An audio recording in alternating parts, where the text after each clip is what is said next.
The Ultimate Escape in the Afterlife, Part 2. Long excerpt about the NPC Syndrome.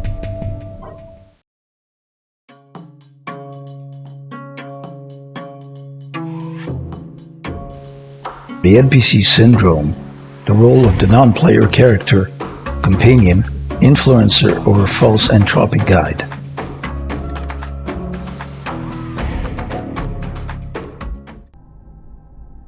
The NPC Syndrome, non-player character, companions, influencers, or false entropic guides, and victims of torture and endless trauma are the key to a non-tipping of any non-existent and impossible critical mass. These non-player characters who clearly play with our nerves are present at all levels of our lives and incarnations, relatives, companions, work colleagues or bosses, little Nazi capos on the ground, parents or children, ascendants or descendants, motivational or demotivational coaches, armed temple guardians or political usurpers, vigilants or fake and inverted political correctness, media speaking or spokespersons of our daily lives on every street corner, censors of diverted natural health or of food or a real devalued spirituality. They block our direct access to consciousness and to the slightest concrete hope of liberation from this prison planet. Their mode of operation is not only observable to the naked eye, but also documented and scientifically evaluated, despite the totally absurd and negative connotation that the word science has been evoking in our minds since the 2020 smokescreen, the warhorse of lobbies with evil power. Here's a very precise description of the role and content of NPCs. Interacting with a mass of NPCs, how to move forward. Some people you interact with every day might not be real, not in the way you think. They look human, they speak, they react, they follow routines. But beneath the surface, something is missing. You've felt it before. That strange emptiness in their eyes, the robotic way they repeat mainstream narratives, the complete inability to question reality. It's as if they're running on a script, responding predictably, never showing true independent thought. Philosophers, neuroscientists, and researchers have explored this for centuries. The idea that not all human beings operate at the same level of consciousness. Some function purely on autopilot, following conditioned behaviors without introspection, self-awareness, or even an inner monologue. If that's true, then what does it say about the world we live in? More importantly, what does it say about you? The evidence is everywhere. Once you see it, you can't unsee it. And by the end of this video, you might never look at people the same way again.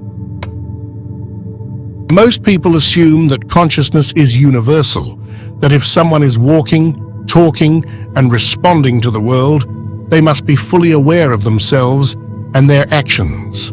But what if that assumption is wrong? What if in reality, a large percentage of the population is operating on something closer to autopilot, reacting instead of thinking, repeating instead of questioning? This isn't just some internet meme about NPCs.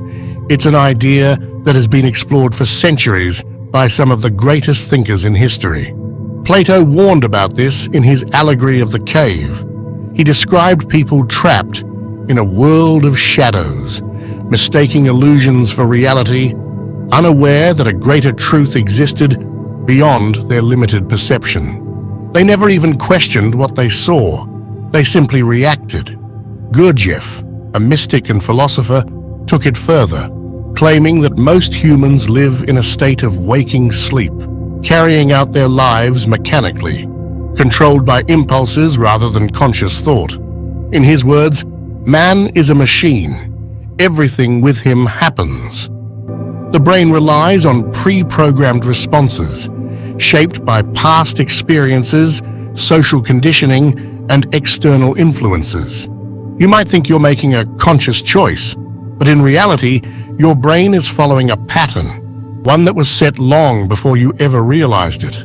This is why some people never question their beliefs. They simply absorb what they're told, whether it's from the media, the government, or their peers.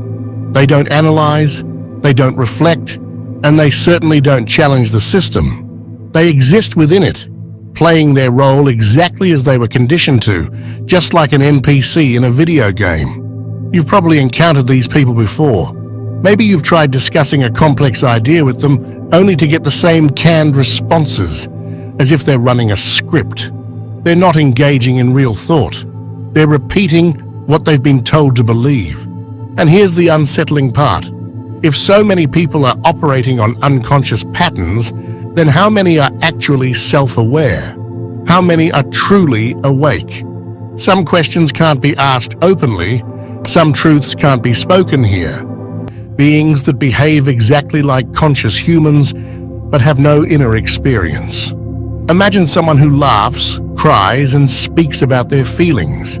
But inside, there's nothing. No self-awareness, no internal experience, just programmed reactions. Think about the implications of this. If P-zombies could theoretically exist, the simulation hypothesis, popularized by Oxford philosopher Nick Bostrom, suggests that if it's possible for a civilization to create highly advanced simulations of conscious beings, then it's overwhelmingly likely that we already exist within one. In other words, what we perceive as real life may actually be a programmed environment, designed for a purpose we don't yet understand. And here's where things get even more unsettling. If this world operates like a simulation, then it would make perfect sense that not every character in it is fully conscious. In video games, not all entities are equally complex. Some are just NPCs, non-playable characters, programmed to react, but never to act with true independence. Their purpose isn't to think, it's to fill space, maintain the illusion of a living world, and follow predetermined scripts. But because control thrives on compliance, not critical thinking. From birth, you're taught how to behave, what to believe, and what to desire. The education system doesn't teach you how to think. It teaches you what to think. Schools aren't designed to create independent, free-thinking individuals. They exist to manufacture workers, people who will sit down, follow instructions, and never question the system they were born into.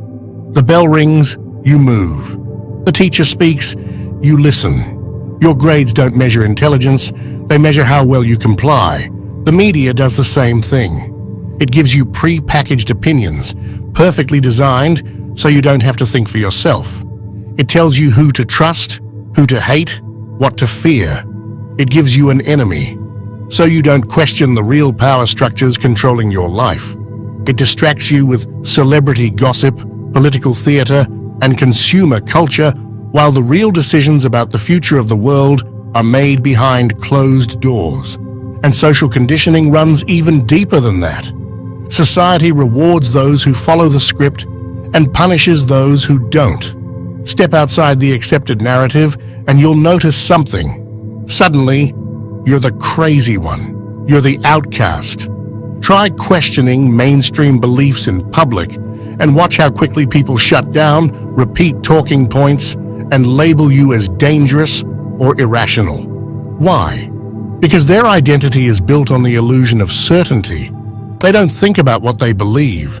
They defend the beliefs they were given. To them, independent thought is terrifying because it threatens the comfort of the program they've been running their entire lives, and that's exactly how the system wants it. It doesn't need people thinking critically. It needs them docile, distracted, and emotionally reactive. It needs them addicted to their own outrage so they never step back and ask, who benefits from my anger? Who profits from my division? Who gains power when I obey without questioning? And here's the most important part. Most people will never ask these questions. They aren't supposed to. They were never designed to. They were programmed for predictability, not for introspection. So what does this mean for you? It means that if you're asking these questions, if you're seeing through the illusion, you are already different. You are already awake in a world where most are sleepwalking. But waking up isn't enough, because the system is still running. The program is still in place. The question now is, what are you going to do about it? You can't tell an NPC that they're an NPC. Their programming won't allow them to accept it. The only thing you can do is recognize them for what they are and decide how to interact with them. Do you engage? Do you walk away? Do you use them as a reflection of what happens when you stop questioning, stop growing, stop thinking for yourself? Because in the end, the real question isn't about them, it's about you. If NPCs exist, and they do, then what does that say about the way you live? Are you thinking for yourself? Or are you just a more advanced version of the same script? Because if you're not careful, you might be running on autopilot without even realizing it. It's easy to point fingers, to look at the world and recognize the predictable, programmed responses in others. But the real question is, one most people are too afraid to ask. What if I'm the NPC? It's uncomfortable. No one wants to believe they're sleepwalking through life, repeating the same cycles, living on autopilot. But the truth is, most people are. And if you've never questioned it, if you've never seriously analyzed your own programming, then you might still be running on scripts without even realizing it. The first step to breaking free is brutal honesty. But the deeper truth is this: every system in the world is built to keep you asleep. Everything around you was structured to turn you into an NPC, whether you realize it or not. The reason so many people seem trapped in loops is because the system built those loops for them. And if you're not actively breaking out of it, then you are, by default, being pulled back in. So what do you do now? You disconnect from the programming, you stop playing their game, you stop reacting the way they want you to, you stop feeding the distractions, the outrage, the cycles designed to keep your mind preoccupied, while the real decisions about your life are made without you. Instead, you take control. You become intentional with your time, your thoughts, your actions. You create instead of just consuming. You analyze instead of just reacting. You move differently than the rest of the world because you understand something they don't. Most people will never wake up, but you can. The choice is in your hands. Stay asleep or break free.